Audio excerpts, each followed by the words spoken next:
Astrologer போர்ட்லேருந்து 2 போஸ்ட்டுக்கு வந்துட்டு call for பண்ணியிருக்காங்க. ஸோ அத பத்தி நம்ம என்னென்ன அப்படின்றத டீட்டெயில்டா வந்துட்டு பார்க்கலாம்.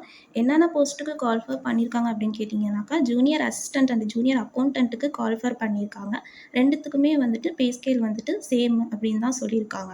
ஜூனியர் அசிஸ்டன்ட்டுக்கு மொத்தம் 11 போஸ்ட்டும், ஜூனியர் அக்கவுண்டன்ட்ல மொத்தம் 3 போஸ்ட்டுக்கும் கால்ஃபர் பண்ணியிருக்காங்க. இந்த நோட்டிஃபிகேஷன்ல என்ன மென்ஷன் பண்ணியிருந்தாங்க அப்படின்னாக்கா, மேனேஜ்மெண்ட் நினச்சாங்க அப்படின்னாக்கா வேக்கன்சி அவங்க மேபி இன்க்ரீஸ் கூட பண்ணலாம் அப்படின்னு சொல்லியிருக்காங்க. ஸோ எலிஜிபிள் கேண்டிடேட்ஸ் வந்துட்டு அப்ளை பண்ணுங்கள்.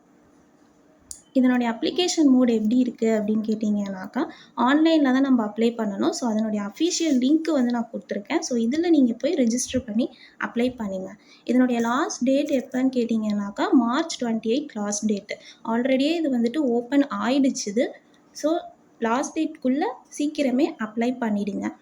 இதனுடைய குவாலிஃபிகேஷன் என்ன அப்படின்னு கேட்டிங்கனாக்கா, ஜூனியர் அசிஸ்டண்ட்டுக்கு வந்து எனி பேச்சுலர் டிகிரி நீங்கள் அப்ளை பண்ணலாம். ஜூனியர் அக்கௌண்டன்ட் அப்படின்னு கேட்டிங்கனாக்கா, நீங்கள் பிகாம் படிச்சிருக்கணும், ஃபஸ்ட் கிளாஸில் பாஸ் பண்ணியிருக்கணும், அதுவும் 60% அபோவ் மார்க்ஸ் இருந்தீங்க அப்படின்னாக்கா நீங்கள் இந்த போஸ்ட்டுக்கு அப்ளை பண்ணலாம்.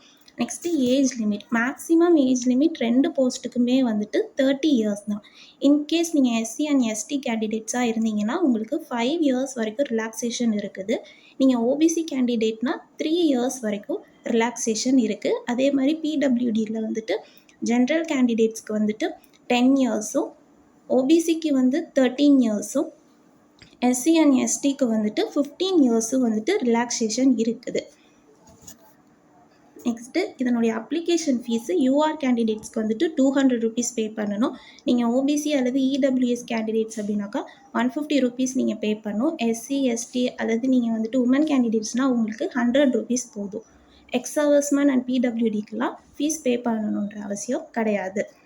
நெக்ஸ்ட்டு சென்டர்ஸ் வந்துட்டு நோட்டிஃபிகேஷன்லேயே மென்ஷன் பண்ணியிருக்காங்க. மேஜராக தமிழ்நாட்டில் எங்கெங்கெல்லாம் சென்டர்ஸ் கொடுத்துருக்காங்கன்னா சென்னை, கோயம்புத்தூர், திருநெல்வேலி.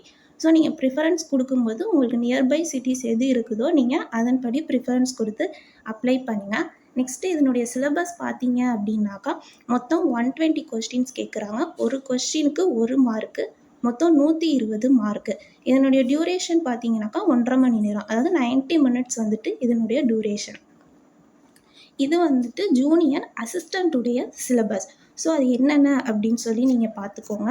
நெக்ஸ்ட்டு வந்துட்டு ஜூனியர் அக்கௌண்டண்ட்டுடைய சிலபஸ் இதுக்கும் சேம் பேட்டர்ன் தான். 120 கொஸ்டின்னு, 120 மார்க்ஸு, மொத்தம் 1.5 மணி நேரம் எக்ஸாமு, 90 மினிட்ஸு. ஸோ இதனுடைய சிலபஸ் என்ன அப்படின்றத நீங்கள் நோட் பண்ணிக்கோங்க. இதுக்கு நெகட்டிவ் மார்க் இருக்கா அப்படின்னு கேட்டிங்கன்னா இருக்குது. எவ்வளோ நெகட்டிவ் மார்க்னால் 1/4 நெகட்டிவ் மார்க்ஸ் இதில் இருக்குது அப்படின்னு சொல்லியிருக்காங்க. மேஜர் அட்வான்டேஜ் என்ன அப்படின்னு கேட்டிங்கனாக்கா, இந்த எக்ஸாம் வந்துட்டு ஒன்லி இங்கிலீஷ் லாங்குவேஜில் மட்டும்தான் கண்டக்ட் பண்ண போகிறோம் அப்படின்னு சொல்லி அவங்க மென்ஷன் பண்ணியிருக்காங்க. ஸோ யாருமே இந்த ஆப்பர்ச்சுனிட்டியை மிஸ் பண்ணிடாமல் அப்ளை பண்ணுங்கள் eligible candidates. Thank you. All the best for your future exams.